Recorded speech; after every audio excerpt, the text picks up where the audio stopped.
on this issue. We don't allow going against the legislation of Allah Ta'ala.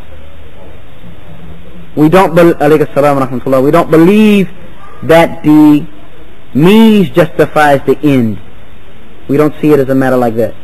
We believe that the means has to be correct and sound and halal and righteous and straight, just like the end is that.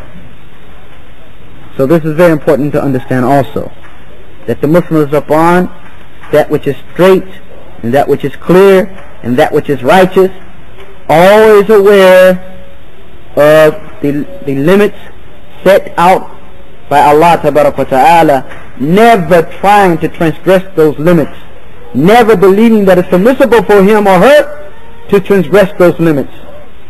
For mukhalafat al-shar', opposing the legislation, or going against the legislation, or not carrying what is ordered, and falling into that which is forbidden, is one of the illnesses that has placed the ummah in the position that it is in.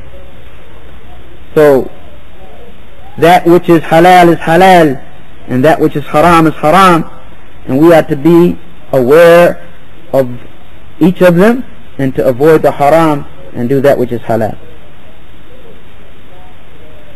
Just as he says, we don't forbid for someone to be minimum muwaddifin, also wazifa, was clerk, positions in various companies and things that they said are halal, except if it's mukhalifa lil-shar', goes against the legislation.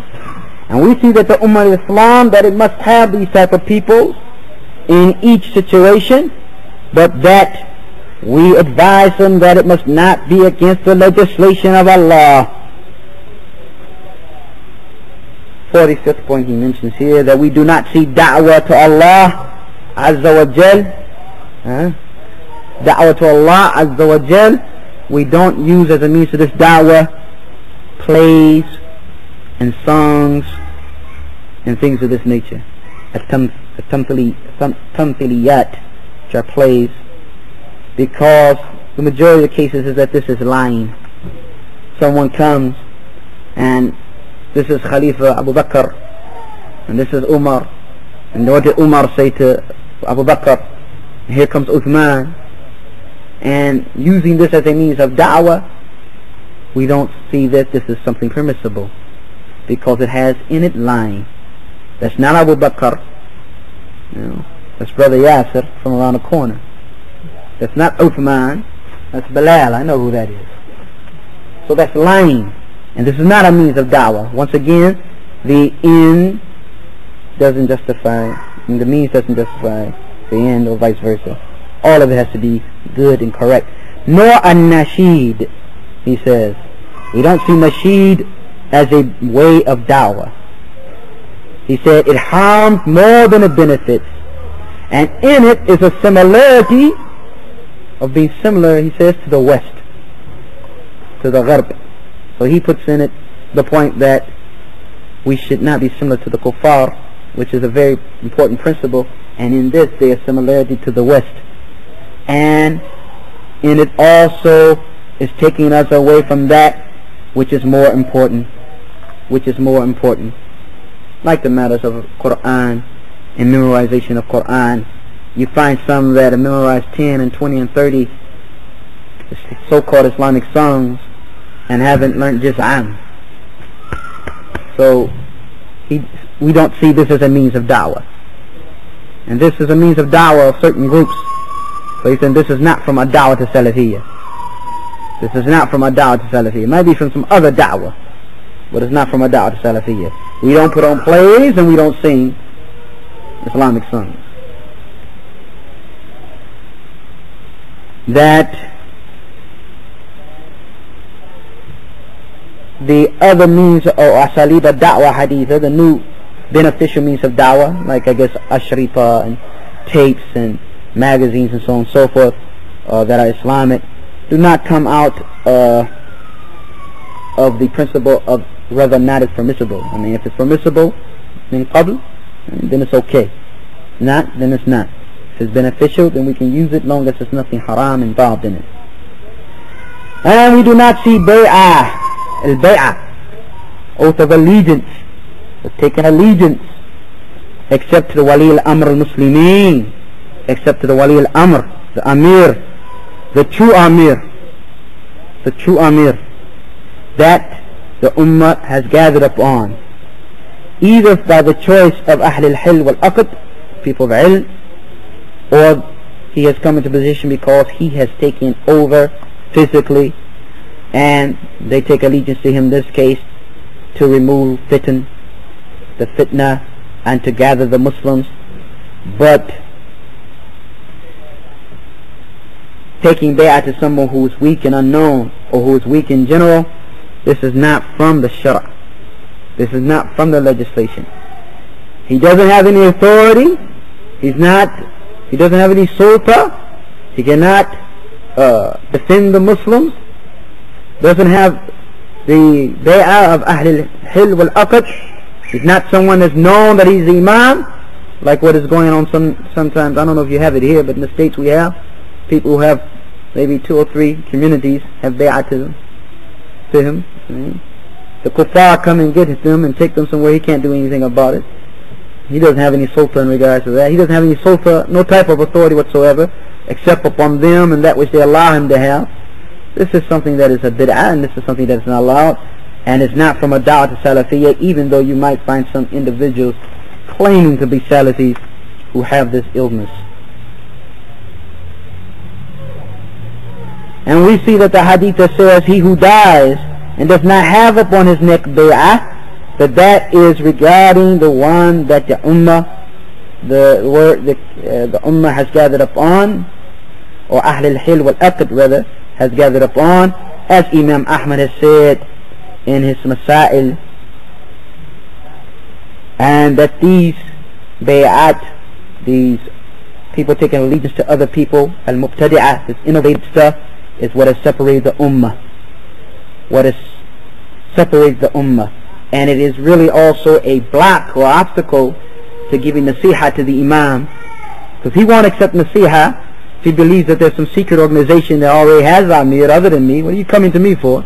And you have your Amir that you've taken oath of allegiance for. So it is he says we see it as an obstacle in the way of true nasiha. And that this bay'ah is something that only is connected to this hizb, and this Amir has his hizb, and then there's another Amir that has his hizb, and then there's another Amir that has his hizb. So many umara, and so many ahzab, and so many bay'at. We see this as something that is innovation in the deen of Allah tabaraka wa ta'ala. And he says we see that all good, and khayra kullah, all good, the ittiba'a min salaf, is in following those from the salaf, and all evil comes from the ibtida'a, the innovation of man khalaf, of those who came later. This is a general principle that we should understand and know, that the good is in following the salaf, and the evil is in following the bid'ah of those who came later. And we see ar-rifq, gentleness in da'wah, especially to the ammah, to the general masses, and advising them that we use gentleness. For as we know, the Prophet sallallahu alayhi wa sallam has narrated many ahadith that gentleness is such that it's not added to something except it makes it beautiful. It's not taken away from something except that thing that it takes away, that is taken away from, becomes something ugly. And we know that the Prophet ﷺ related also an authentic hadith that Allah Ta'ala loves rifq in all of the matters, that Allah Himself is gentle and He loves gentleness in all matters.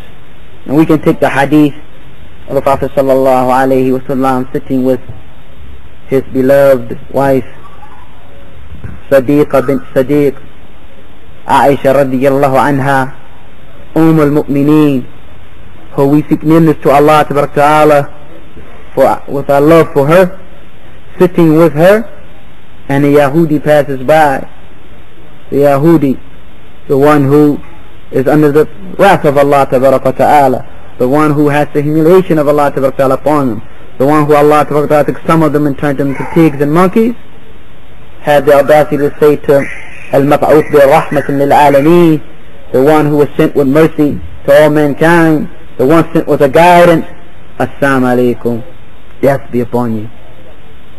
Aisha radiyallahu anha wa ardaha heard this. Prophet said, wa alaikum. Aisha heard this, and she said, upon you be the curse of Allah, and so on and so forth, you cousin of pigs and monkeys. And she's very upset. Haqqan yani. And the Prophet said, mahlan ya Aisha, easy Aisha.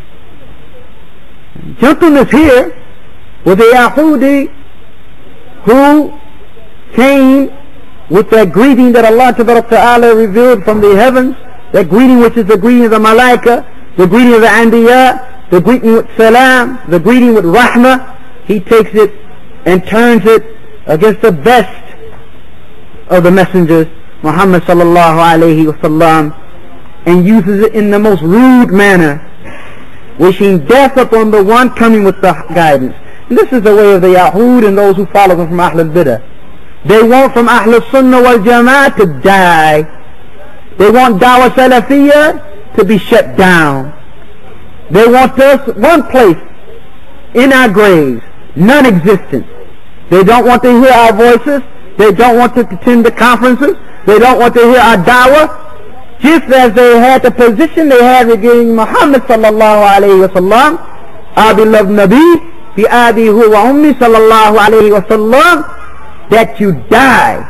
Assalamu alaikum. That's how they are with every Sahib al-Sunnah. Every Sahib al-Sunnah. Everyone sticking to the Sunnah. Everyone sticking to the guidance that Muhammad sallallahu alayhi wa sallam and the Salaf, they want our death. And we hear from their tongues that if we had the ability of gas chambers, you'll be the first and forward. And your women are halal. And we would like to cut your throat. And we would like to kill you, and so on and so forth. We hope that in this we get a naseeb, a part of what the Prophet sallallahu alayhi wa sallam got regarding that Yahud. That we get rewarded inshallah ta'ala for this hatred that they have in their hearts for Ahl Sunnah. For they don't hate us because of our languages, and they don't hate us because of our complexion, and they don't hate us because of our geographical location or economic status. They hate us because of what we carry. The Aqidah as-Sahihah, the Da'wat-al-Kitab was-Sunnah, the Da'wat-al-Minhaj al-Anbiya, the Da'wat-us-Salafiyyah. This is what they hate. So when this was the case with this Yahudi, death be upon you. Took something so beautiful, the greeting that Allah Ta'ala sent Adam to get from the Malaika. Say, hear what they greet you with. As the narration comes in Bukhari, and that will be the greeting of you and your progeny. Salamu alaikum. This Yahudi al-Khabith ad-Dal min maqdub alayhi. What does he say? To the Messenger of Allah sallallahu alayhi wa sallam, a death be upon you.